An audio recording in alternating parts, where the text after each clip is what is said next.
There has been so much Star Wars news of late. Just yesterday, the Galactic Star Cruiser, we know that it has failed and they are canceling it at the end of September. We also know that so many Disney Plus series and shows are being put back in the vault because Disney is losing money and they need to return to profitability. And we also know that the early access media reviews for Indiana Jones 5 is not going well. For more information on that, go check out Echo Base Entertainment. So today we're going to turn our attention to Dave Filoni and his movie. There's been a whole lot of scuttlebutt about this, about the title. It was leaked a few days ago. Dave Filoni's movie set in the Mandoverse is going to be titled Heir to the Empire. Well, that has pretty much been debunked at this point. But what hasn't been debunked is that he is using the stories, the Timothy Zahn novels, The Heir to the Empire, Dark Force Rising, and The Last Command, the Thrawn trilogy, if you will, that he's using those stories to create a outline for his movie. And he is even in talks with Timothy Zahn himself. He definitely has a major problem. He has a Luke Skywalker problem. Disney has a Luke Skywalker problem, and that is exactly what we are going to get into. Let's do it. Echo 3 to Echo 7. Mono, buddy. 3 Echo Station 3PA. All right, everybody, welcome back to the channel. Thank you so much for being here at Echo Base Network. Today we're talking Dave Filoni's movie, The Heir to the Empire, loosely based movie, if you will. This article comes to us over at CBR.com. I agree with a lot of what this article says, so let's look at it and then we will comment and give our thoughts.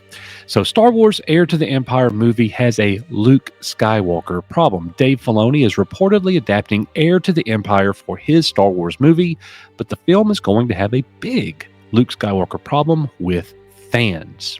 Since Ahsoka Tano name-dropped Grand Admiral Thrawn in The Mandalorian, fans have long expected an adaptation of Timothy Zahn's classic Star Wars Legends novel. But if Dave Filoni is directing an Heir to the Empire movie, he is going to have a massive problem with Luke Skywalker. Before the character showed up in Lucasfilm's Disney Plus series, fans accepted he'd be replaced if the story was adapted.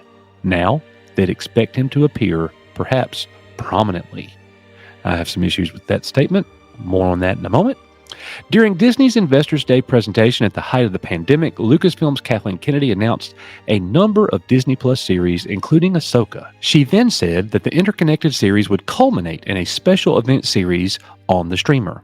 This is the strategy Marvel employed to great success on Netflix, starting with Daredevil and ending with The Defenders. However, as studios suffered streaming losses, the event is now a feature film, which means it has even less runtime to work with. The question then becomes, with Ezra Bridger and Ahsoka Tano having a much more significant relationship with the Thrawn character, should the movie even include Luke? That's the question, folks, that CBR is asking. If it doesn't have the story's original Jedi Master, will fans be even more outraged than they were in the sequel trilogy? Either way, like Emperor Palpatine, Lucasfilm has a Luke problem. Heir to the Empire was about the New Republic and Imperial remnant vying for power in the galaxy after the Emperor's death. Talon Karrde, a kind of pirate king, is courted by Han Solo and Lando Calrissian and Thrawn as an ally. Meanwhile, Karrde's people kidnapped Luke, leading Thrawn to attack everyone. While the original trilogy characters played a big role in the story, Luke is very much at the center of it. Filoni has at least 2 more Jedi to work with than Zahn did, meaning there is much less for Luke to do in the story. The themes in Heir to the Empire are already being explored in The Mandalorian, The Book of Boba Fett, and likely Ahsoka. There is no universe where a deepfake Luke is left out of an Heir to the Empire film. However, Filoni and company's use of that character will almost certainly annoy Star Wars originalists.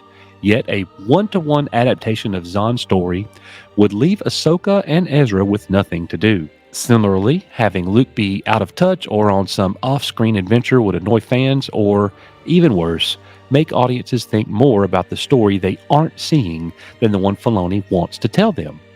The smart bits are on Filoni using Luke in the film just enough to satisfy the inevitable "Where's Luke?" questions, while giving his Jedi, Ahsoka, more to do in the fight against Thrawn.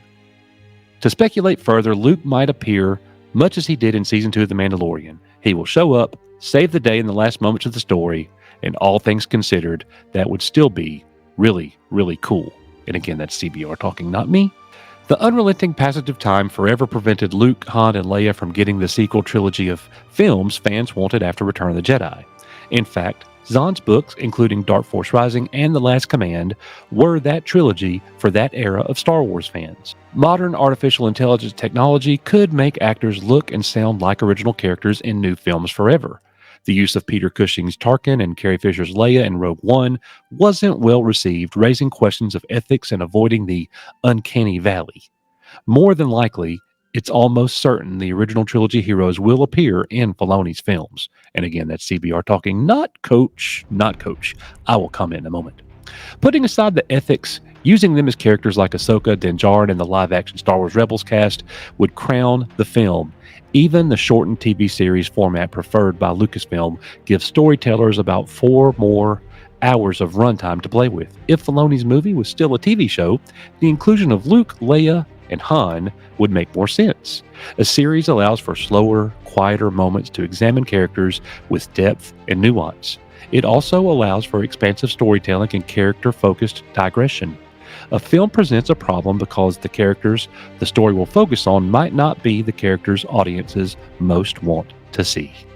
All right, guys, well, I gotta admit here, they do have a Luke Skywalker problem. They do have an original trilogy problem. You know, and I, for one, am not a fan of Dave Filoni cherry-picking something from the old EU that they call Legends now. You know, it's really funny to me. You crapped all over these great novels. You crapped all over the expanded universe, and now you want to cherry pick and use it because you are a poor storyteller. That's my opinion. That is my opinion. How many fans of the EU are going to be excited about this? I don't think very many.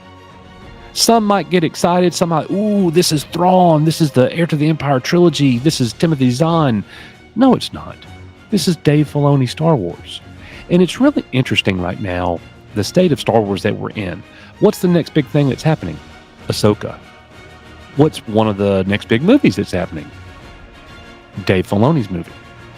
Who is curiously absent right now? Jon Favreau. What's Jon Favreau doing? What's Jon Favreau working on? Skeleton Crew, and that's it. Skeleton Crew, and that's it.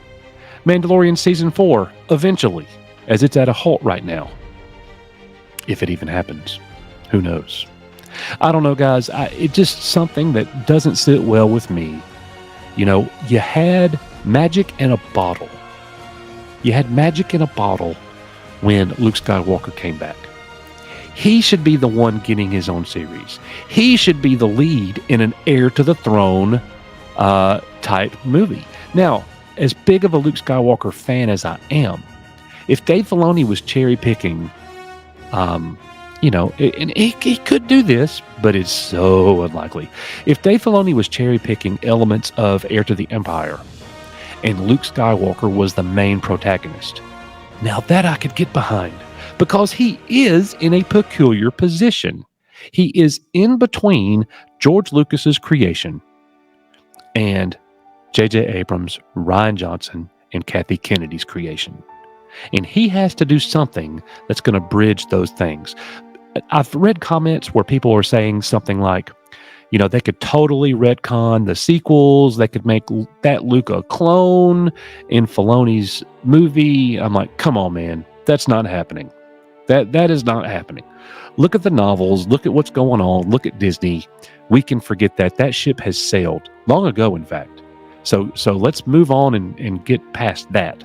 But for everything else, they seriously do have a Luke Skywalker and original trilogy character problem. And I hope for Star Wars fandom's sake that they get this fixed. Otherwise, the long continuation, the long death of this franchise under Disney's regime is going to happen. George Lucas Star Wars will live forevermore. Disney Star Wars? I'm not so sure. In the great Star Trek quote, he's dead already, Jim. Who knows? Who knows? So let me know in the comments what you think. Thank you so much for coming to Echo Base Network today. As we always say here, we are, you are, Echo Base Network. May the force be with you. And if you like this content, we'll be talking about it live Saturday night. See you guys there. Laters.